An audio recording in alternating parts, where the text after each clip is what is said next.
Welcome to the Teacher Dudes post game show. My name is Tyler Keefe. Follow me on Twitter at Keefe67. And amazingly, UW escapes Tucson with the win 21-16. Now, if you remember at halftime, UW was down 13-0. But then they just, who am I kidding? Arizona themselves. Not really sure exactly what happened there.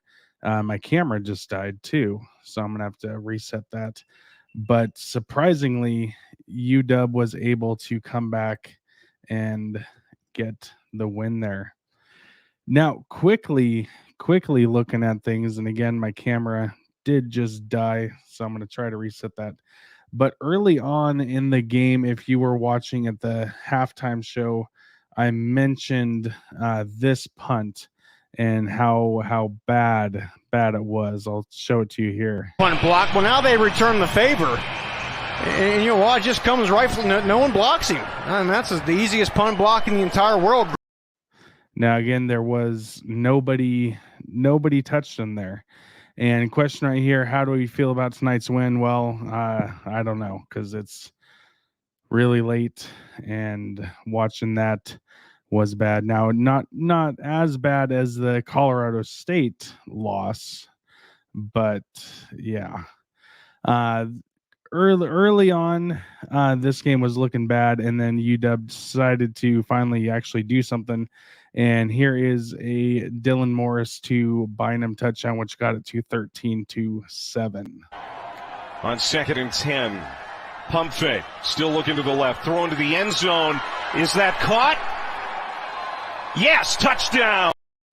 Now, don't get me wrong, things were still pretty ugly, and there's nothing there to be proud of, one bit.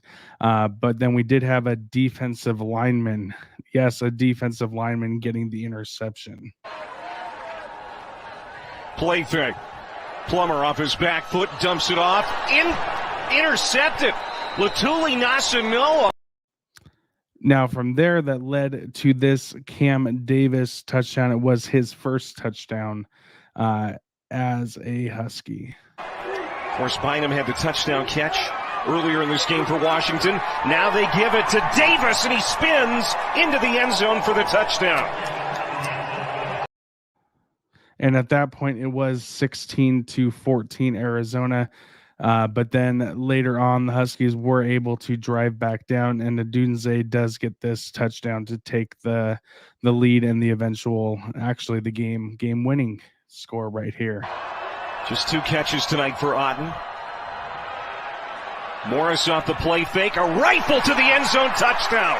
And now this was really a tale of two halves, as UW comes away with the win again. Down in Arizona 21-16. And thinking back, does UW, as Craig's asking, does UW avoid Tarmac 2.0? I think for the time being, sure, but in the long run, I do still think there are a lot of changes that do need to be made, and we all know the one for sure, and that's John Donovan. He just needs to get canned. Looking at the quick stats, UW was finally able to get the ball moving offensively as they ended the game with 305 total yards of offense compared to Arizona's 286, 217 yards passing, and only 88 yards rushing, whereas Arizona had 218 yards rushing and only 68 yards passing. So it's kind of interesting to me how lopsided those stats are as far as what teams are going to do against UW, but they have proven time and time again that they cannot stop the run right now. So why not just keep pounding the ball straight down the middle?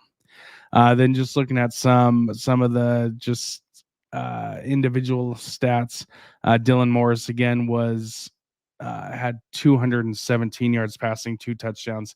Sam Heward, who appeared in his second game, he only threw 1 pass, and it was incomplete.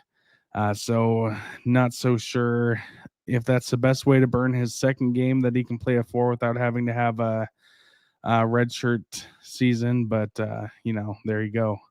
Leading rusher for the Huskies, 17 carries for 43 yards. Yeah, let me say that again. 17 carries for 43 yards. That is not